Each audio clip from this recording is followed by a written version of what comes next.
আসসালামু আলাইকুম। সবাইকে শুভকামনা।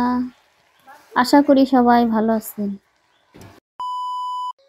আজকে আমি যে রেসিপিটি আপনাদের সঙ্গে শেয়ার করব, রেসিপিটি হচ্ছে নানান রকম সবজি দিয়ে টাকি মাছ দিয়ে ভাজি। এখানে বেগুন, গাছ আলু নিয়েছি, কুমড়া নিয়েছি, বেগুন নিয়েছি, তারপরে নিয়েছি ধুন্দল। আমি সবজিগুলোকে কিন্তু কেটে ধুয়ে পরিষ্কার করে নিয়েছি। এখানে কড়াইতে সবজিগুলো সব দিয়ে দিয়েছি পেঁয়াজ কুচি, কাঁচামরিচ।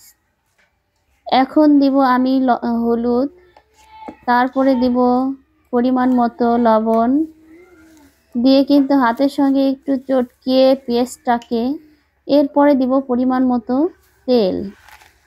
তেল দিয়ে সবজিটাকে আমি হাতের সঙ্গে কষিয়ে কষিয়ে সুন্দরভাবে মেখে নেব। এই যে আমার সবজিটা কিন্তু মাখা হয়ে গেছে। এরপরে ধুয়ে রাখা পরিষ্কার করা সেই টাকি মাছগুলো আমি এখানে দিয়ে কিন্তু আবারও মেখে নিয়েছি। আমার মাখা হয়ে গেছে। এখন পরিমাণ মতো পানি দিয়েছি এখানে। পানি দিয়ে কিন্তু চুলায় কড়াইটা দিয়ে দিয়েছি। এখন চুলাটা আমি জ্বালিয়ে ঢাকনা দিয়ে কিন্তু রান্নাটা শুরু করব। ঢাকনাটা আমি এই যে এখানে দিয়ে দিয়েছি। এখন আমার রান্না হতে থাকবে। এই যে কিন্তু রান্না আমার প্রায় অর্ধেক হয়ে গেছে। এখানে পানিটা কিন্তু আস্তে আস্তে শুকিয়ে গেছে। একদম শুকিয়ে গেলে কিন্তু আমার ভাজিটা হয়ে যাবে।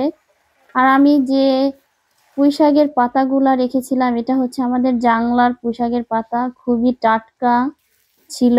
সেটাকে আমি কিন্তু ভাজির মধ্যে দিয়ে দিলাম। আমি এই ভাজিটাকে কোনো রকম পানি রাখবো না, সেই জন্য পানিটাকে শুকিয়ে ফেলেছি। এরপরে দিয়েছি ধনিয়ার পাতা। এই যে কিন্তু তেলটা ছেড়ে দিয়েছে আর সবজি রান্না আমার হয়ে গেছে। সবাই ভালো থাকবেন, সুস্থ থাকবেন। আল্লাহ হাফেজ।